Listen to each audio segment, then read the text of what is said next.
Aryavysya corporation chairman Dhoondi Rakesh NTR భవన్లో నిర్వహించిన media సమావేశంలో మాజీ ప్రభుత్వ సలహాదారు సజ్జల రామకృష్ణారెడ్డిపై తీవ్ర విమర్శలు చేశారు.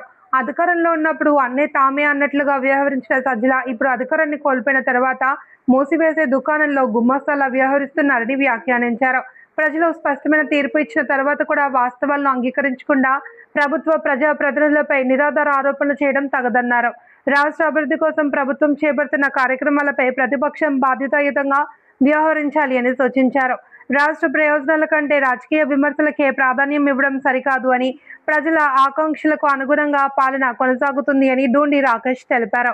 ఈ సందర్భంగా పలు రాజకీయ అంశాలపై మీడియా ప్రతినిధులు అడిగిన ప్రశ్నలకు ఆయన సమాధానాలు ఇచ్చారు. అందరి మద్దతుతో అనేక మార్లు తెలియజేశాం, మళ్ళీ ప్రజల దగ్గరికి వెళ్తున్నాం. ఈ 2 సంవత్సరాల కాలంలో ప్రజలకి ఏదైతే మాటిచ్చామో అది సూపర్ 6 కావచ్చు, వర్గాల వారీగా ప్రజలు కోరుకుంటున్న విషయాలు కావచ్చు, ప్రాంతాల వారీగా ప్రజలు కోరుకుంటున్న అభివృద్ధి అంశాలు కావచ్చు, చాన్నాళ్ళుగా ప్రజలు కోరుకుంటున్న అంశాలు, కుంటుపడిన అంశాలు కొన్ని ఉంటే వాటికి కూడా ఒక పరిష్కారం ఇచ్చిన ఘనత ఈ కూటమి ప్రభుత్వానికి.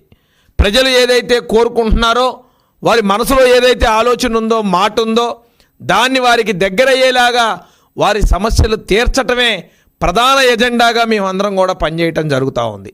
ముఖ్యమంత్రి చంద్రబాబు నాయుడు గారు కానివ్వండి, యువనేత నారా లోకేష్ గారు కానివ్వండి, పవన్ కళ్యాణ్ గారు కానివ్వండి, కేంద్ర ప్రభుత్వానికి సంబంధించిన పెద్దలు కానివ్వండి, ఆంధ్రప్రదేశ్ రాష్ట్రానికి రావాల్సిన అనేక బడ్జెట్లు కానివ్వండి, నిధులు కానివ్వండి, సంస్థలు కానివ్వండి, ఎక్కడా కూడా ఊహించిన దానికన్నా కూడా ఎక్కువ ఇచ్చి ఆంధ్ర రాష్ట్ర పురోగతిని తారాస్థాయిలో ఉండే విధంగా ఈరోజు జరుగుతూ ఉంటే ఓర్చుకోలేని జగన్మోహన్ రెడ్డి మూసేసే దుకాణానికి గుమస్తా సజ్జల రామకృష్ణారెడ్డి హడావిడి ఎక్కువైంది.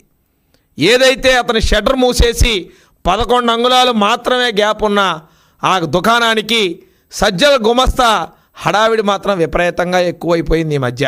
అసలు ఆయన ఏం మాట్లాడతాడో తెలియదు, వాళ్ళ పార్టీ నాయకుడు దిశానిర్దేశం ఏంటో తెలియదు, అసలు వాళ్ళు ఏం కోరుకుంటున్నారో తెలియని పక్షంలో ఈరోజు ఉంది. చివరికి వైసీపీలోని నాయకులు కూడా ఏంట్రా బాబు మాకి కర్మ అని మాట్లాడుకునే పరిస్థితి ఈరోజు ఆ పార్టీలో ఉందంటే ఏం దౌర్భాగ్యం అనేది తెలుసుకోవాలి. కనీసం ఒక కార్పొరేటర్గా కూడా గెలవలేని సజ్జల ఏది పడితే అది మాట్లాడుతూ ఉన్నాడు. ఎవరండి ఈ గుమస్తా, ఎవరని అడుగుతున్నా ఈ గుమస్తా? ఈరోజు ప్రెస్ మీట్ పెట్టి అమరావతి గురించి మాట్లాడే నైతిక హక్కు మీకు ఎక్కడుందయా? అమరావతి గురించి మీరు మాట్లాడతారా?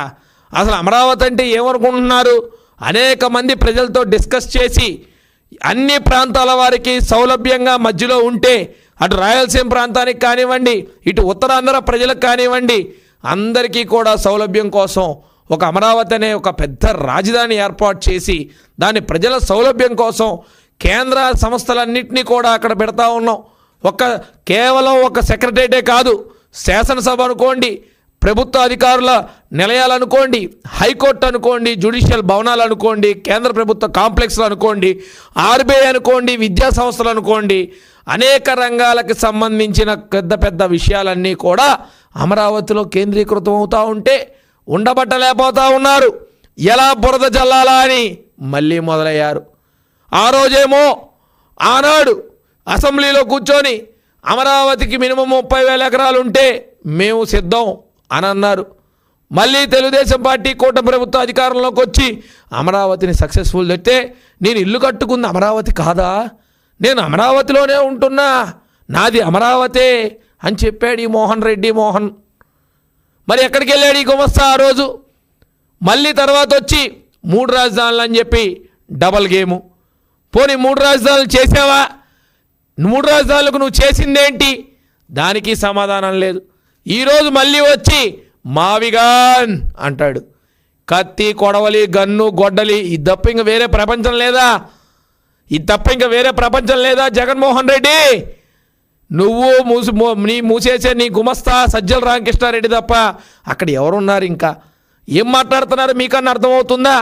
ఇందాకంటాడు దొనకొండలో పెడదాం అనుకున్నాం, లేదా విజయవాడ అయితే బాగుందంటాడు, రేపొద్దున వచ్చి తాడేపల్లి బాగుందంటాడేమో, తాడేపల్లి అయితే నేను మా ఇల్లు అయితేనే సేఫు అంటాడు, లేదా రాజ్యాంగంలో అసలు రాజధాని పదం ఉందా అంటాడు. ఏం మాట్లాడుతున్నారు? అసలు అమరావతి మీద ద్వేషం ఎందుకు? అభివృద్ధి మీద మీకున్న బాధ ఏంటి? అసలు ఏంటి మీ ప్రాబ్లం? ఎవరినైనా చూపించండి అయ్యా బాబు వాళ్ళని, ఎవరినైనా ఎక్కడైనా చూపించండి వాళ్ళని. వాళ్ళ ప్రాబ్లం ఏంటో తెలియట్లా. అమరావతిలో బ్రహ్మాండంగా కేంద్ర ప్రభుత్వ సంస్థలే కానీ, పెట్టుబడి సంస్థలు కానీ, విద్యాలయాలు కానీ, అనేక రకాల బ్యాంకులు కానీ, ప్రభుత్వ కార్యాలయాలు కానీ, జ్యుడిషియల్ కార్యాలయాలు కానీ బ్రహ్మాండంగా ఆ యొక్క కార్యాచరణ రూపొందించుకొని ముందుకెళ్తూ ఉంటే పొద్దున్న లేచిన దగ్గర నుంచి ఏదో రకంగా విషం కక్కే ప్రయత్నం. ఈరోజు వచ్చి మళ్ళీ ఏదో విజయవాడని మావిగానని మాట్లాడుతూ ఉన్నాడు. మరి మీరు 5 ఏళ్ళు ఉన్నప్పుడు ఏం చేశారు? అమరావతిలో అవినీతి జరుగుతుందని చెప్తున్నావే, ఆ రోజు 5 సంవత్సరాలు మీరు అధికారంలో ఉన్నప్పుడు మీ దగ్గరే ఉన్నాయిగా వ్యవస్థలన్నీ. ఆ రోజే కమిషన్ వేయచ్చు కదా, ఆ రోజే నిజమేంటో తెలియజేయచ్చు కదా, ఆ రోజే కేసులు పెట్టచ్చు కదా, ఆ రోజే అరెస్టులు చేయొచ్చు కదా. మరి ఆ రోజు మాట్లాడకుండా కూర్చొని మళ్ళీ ఈరోజు మాట్లాడుతున్నారు. ఏమైనా ఉందా? ఆ రోజు అమరావతిలో వైసీపీ నాయకులు చేసిన ఘనత ఏంటో తెలుసా?